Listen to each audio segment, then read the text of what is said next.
Gracias a todos y todas por estar este día en la Casa del Federalismo Mexicano, a todos los miembros del presidio. A mí siempre me gusta más que dar un mensaje, es dar una reflexión. Conmemorar es tener memoria, con memoria. ¿Para qué queremos conmemorar un tema en donde la historia de la humanidad le debe de avergonzar la muerte de tantos millones de seres humanos? No bastó la declaración del hombre que inspiró la Revolución Francesa y que éste llevó al mejor sistema constitucional, tanto el inglés como el americano. No bastó. Y había instrumentos legales en ese momento suficientemente fuertes y historia para que no se hubiera sucedido esto en el siglo XX. Pero el ser humano no tuvo la suficiente memoria. ¿Qué hubiera hecho don Gilberto si no hubiera tenido el instrumento de visar a gente perseguida? Simplemente aún con su gran calidad humana, si no hubiera utilizado ese instrumento, no hubieran salvado tantas miles de personas. Por eso me parece que lo que hace la ONU en el 2005, lo que hizo el Pleno del Senado de la República en el 2010, es cumplir con la obligación de conmemorar, no solo para que no suceda, sino para que se transforme la humanidad. Hoy seguimos en varias partes de nuestro planeta con violaciones sistemáticas a los derechos humanos. Hoy seguimos pensando que hay sociedades en el mundo en donde no es el principio y el valor que la rige la tolerancia y el respeto a las diferencias, sino por el contrario, lo que se alimenta son las diferencias, profundas diferencias. Pero no nos olvidemos, también a raíz de este fenómeno histórico, desgraciadamente,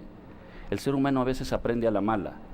pero hizo cambios sustanciales en el orden internacional y después nacional, en donde la mayoría de los países vivimos en paz, con un profundo respeto a los derechos humanos y con un camino en evolución de los mismos para llegar a lo que todos queremos ser, un bloque constitucional en los derechos humanos. Si no, no se entendería la ONU en su creación, las reglas para llevar la vida en paz a nivel internacional, ni se entendería el constitucionalismo que nace precisamente Alemania, Italia, en respuesta del nazismo y el fascismo. Cómo evolucionaron las cortes constitucionales, los sistemas constitucionales y la declaración de los derechos humanos para que la persona, el ser humano, sea el centro, reconociendo en todos y cada uno las profundas diferencias de raza, creencia, etnias, preferencias sexuales, pero que esas diferencias nos hacen más ser humanos y por lo tanto nos une más esta construcción de los derechos humanos y el respeto a la vida y a la libertad. México, después de tener esta diversidad de instrumentos en donde había la confusión del concepto de derechos fundamentales cuando estaban en una constitución o derechos humanos cuando estaban en un tratado internacional o garantía individual como instrumento de defensa, en esa evolución que se dieron en los 50, en los 60, en los 70 en Europa, en donde se ha intensificado estos movimientos constitucionales y en otras partes de la orbe se han podido emular, México ha evolucionado en el 2011 y no es casualidad sobre lo profundo e interesante que es centrar al ser humano en las políticas públicas y en la construcción de los derechos humanos, en la construcción de una democracia constitucional.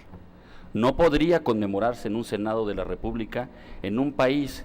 que lo que hace es eventos y no razona la consecuencia y la verdadera fuerza de lo que es conmemorar la muerte de tantos millones en una época de la historia en México. El compromiso ante nosotros mismos es seguir evolucionando en los derechos humanos, es impulsando mejores prácticas parlamentarias, es generar mejor marco jurídico, en suma, que el ser humano sea el centro